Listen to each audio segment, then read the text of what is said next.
6 సంవత్సరాల క్రితం పెద్ద నోట్ల రద్దు ఇదే మాసంలో జరిగింది.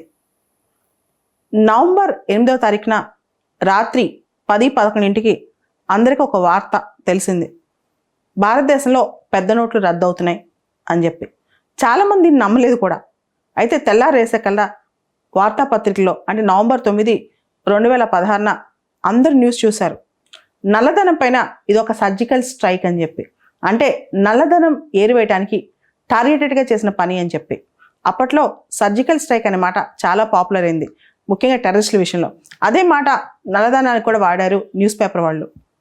అయితే అంతకుముందు భారతదేశంలో ప్రతి 10 సంవత్సరాలకు ఒకసారి డిమానిటైజేషన్ జరగాలని చెప్పి బిఆర్ అంబేద్కర్ గారు ఒక థియరీ చెప్పారు కూడా. కానీ 1946లో ఒకసారి, 1978లో ఒకసారి డిమానిటైజేషన్ జరిగింది. అవి చట్ట రూపంలో డిమానిటైజేషన్ అయింది. అయితే 2016లో చేసిన డిమానిటైజేషన్ అంటే 6 సంవత్సరాల క్రితం జరిగిన పెద్ద నోట్ల రద్దు అనేది ఆర్బీఐ నోటిఫికేషన్ ద్వారా జరిగింది. అసలు ఇది చట్ట విరుద్ధం అని చెప్పి వాదించే వాళ్ళు కూడా ఉన్నారు. దీనిపైన constitutional bench 5 judges constitutional bench take over కూడా చేసింది.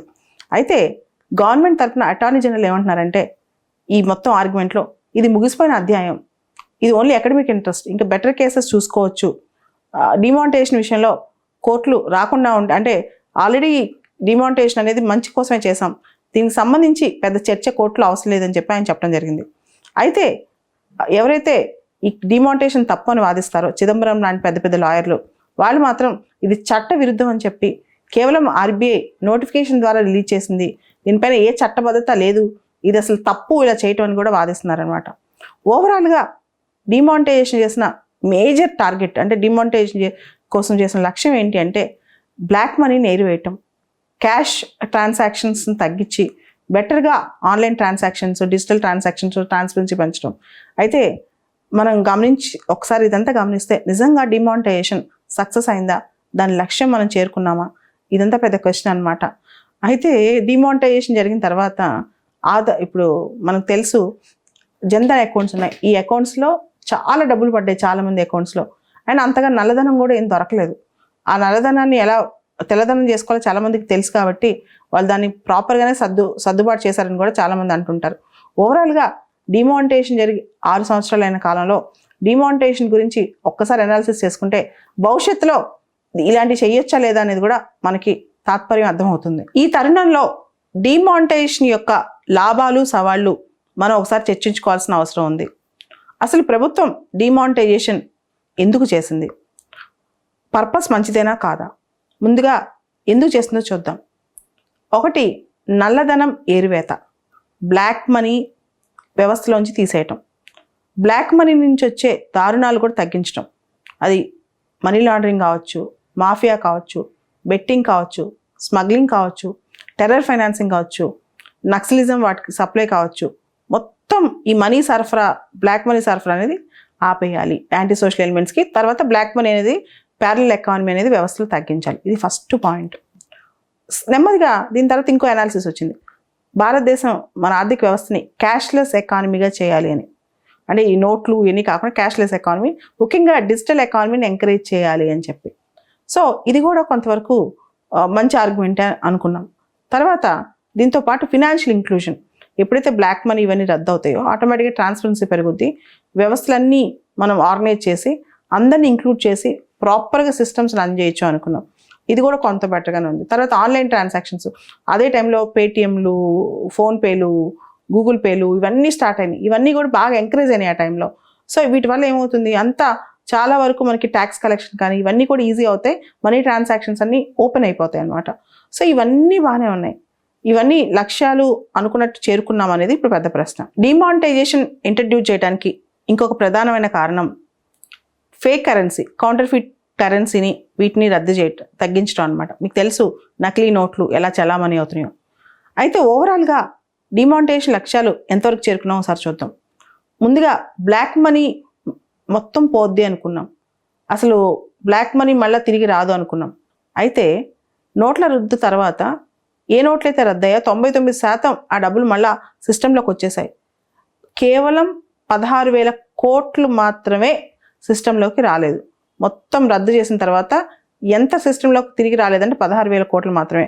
ఆల్మోస్ట్ 99% డబ్బులు వచ్చేసాయి. అదేవిధంగా ఫేక్ కరెన్సీ, కౌంటర్ఫీటింగ్ ఆఫ్ కరెన్సీని ఆపుతామంటే ఓవరాల్గా ఆ టైంలో కౌంటర్ఫీట్ కరెన్సీ దొరికిన కరెన్సీ 0.0027% మాత్రమే. అంటే చాలా తక్కువ ఫేక్ నోట్లు వాళ్ళు ఆ టైంలో బహిర్గతపడ్డాయి. దాంతోపాటు ఇంకొక అంశం, దొంగ డబ్బులు, దొంగ ఆస్తులు ఇలాంటివన్నీ బయటకు వస్తాయి అనుకుంటే ఐటీ శాఖ కానీ ఈడీ శాఖ కానీ మొత్తం ఆ టైంలో దొరికినాయి దాదాపు 86,000 కోట్లు అంతే. ఇవన్నీ చూసిన తర్వాత మనకి ఏమనిపిస్తుంది అంటే నిజంగా డిమానిటైజేషన్ చేసిన తర్వాత సో కంట్రీలో మనం అనుకున్న లక్ష్యాలు చేరామంటే ఖచ్చితంగా చేరలేదు. బ్లాక్ మనీ కేవలం 16,000 కోట్లు ఉండటం ఏంటి? 16,000 కోట్లు మాత్రమే లోపలికి రాలే సిస్టంలోకి, మిగతాంతా వచ్చేస్తుంది, మిగతాంతా కన్వర్ట్ అయిపోయింది. రెండోది ఫేక్ కరెన్సీ కేవలం 0.0027% ఉన్నటువంటి ఉన్న కరెన్సీలో. ఇవన్నీ చూస్తే ఎక్కడో ఏదో లోపం జరిగింది అనే డౌట్ రావట్లేదా? ఖచ్చితంగా మనకు వస్తాయి. అంటే సిస్టమ్ నిజంగా రిఫార్మ్ అయిందా, సిస్టమ్ ఓవర్హాల్ అయిందా, ఇదే పెద్ద క్వశ్చన్. ఇక్కడ ఇంకో అంశం, క్యాష్లెస్ ఎకానమీ అనే లక్ష్యాన్ని మనం చేరుకున్నామా? ఈ క్వశ్చన్ ఒకసారి ఆలోచిస్తే 2016 నవంబర్ 6వ తారీఖు అంటే నోట్ల రద్దు జరిగే 2 రోజుల ముందు భారతదేశ మన ఆర్థిక వ్యవస్థలో ఉన్న క్యాష్ 17.97 lakh crores. ఈరోజు మన దగ్గర ఉన్న క్యాష్ దాదాపు 30 లక్షల కోట్లు. అంటే క్యాష్ ట్రాన్సాక్షన్స్, క్యాష్ హోల్డింగ్ పెరిగింది, డిజిటల్ ఎకానమీ పెరిగింది, కాదట్లేదు. దాంతోపాటు క్యాష్ కూడా పెరిగింది ఎకానమీలో. అండ్ ఫార్మలైజేషన్ ఆఫ్ ఎకానమీ జరిగింది, ఎకానమీ కాస్త ఫార్మలైజ్ అయింది, బట్ స్టిల్ క్యాష్లెస్ ఎకానమీ అయితే అవ్వలేదు. ఇక్కడ ఫార్మలైజేషన్ ఆఫ్ ఎకానమీ అంటే మేజర్గా ట్యాక్స్ బేస్ పెరగటం. 2015-16 ఆర్థిక సంవత్సరంలో 6 కోట్ల మంది ట్యాక్స్ కడితే తర్వాత 2 ఏళ్లకే ఇంకా 2.5 కోట్ల మంది ట్యాక్స్ నెట్లో యాడ్ అయ్యారు. అంటే దాదాపు 8.5 కోట్ల మంది అనమాట. సో ఇవన్నీ లాభాలని చెప్పుకుంటే డిమానిటైజేషన్ వల్ల చాలానే కష్టాలు నష్టాలు వచ్చాయి. ముఖ్యంగా మనం చూసాం, బారులు తీరిన జనం వాళ్ళ నోట్లు మార్చుకోవడానికి మొత్తం అక్కడే ఎండలో పడే రోడ్డు మీద చాలామంది, దాదాపు 115 మంది దీనివల్ల చనిపోయినట్టు ఆ క్యూలో నించుని వార్తలు వచ్చాయి వార్తాపత్రికల్లో. దాంతోపాటు డిమానిటైజేషన్ ఫలితాలు అంటే పెద్ద నోట్లు రద్దు వల్ల మన ఆర్థిక వ్యవస్థకు మంచి ఫలితమా వచ్చిందంటే అది ప్రస్తుతానికైతే పెద్దగా చెప్పలేం, కానీ ఇంకొన్ని 2-3 years పోయిన తర్వాత మనకు అర్థమవుతుంది ఓవరాల్గా. షార్ట్ టర్మ్లో అయితే మాత్రం డిమానిటైజేషన్ అంత పెద్ద ఫలితాలు తేలేదనే చెప్పాలి. లాంగ్ టర్మ్లో ఏమైనా తెస్తేమో ఆశాజనకంగా మనం చూడొచ్చు.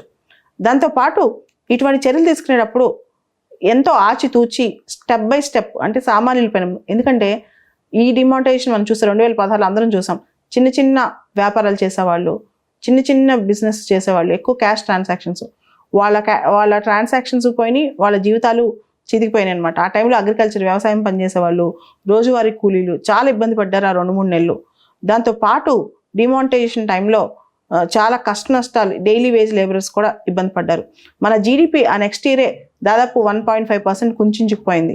ఇవన్నీ చూస్తే షార్ట్ టర్మ్లో అంటే స్వల్పకాలికంగా డిమానిటైజేషన్ గత 5-6 సంవత్సరాల్లో పెద్దగా లాభాలు తీసుకురాలేదని చెప్పాలి. లాంగ్ రన్లో ఎలాంటి లాభాలు తీసుకొస్తాయి అనేది కాలమే సమాధానం చెప్పాలి.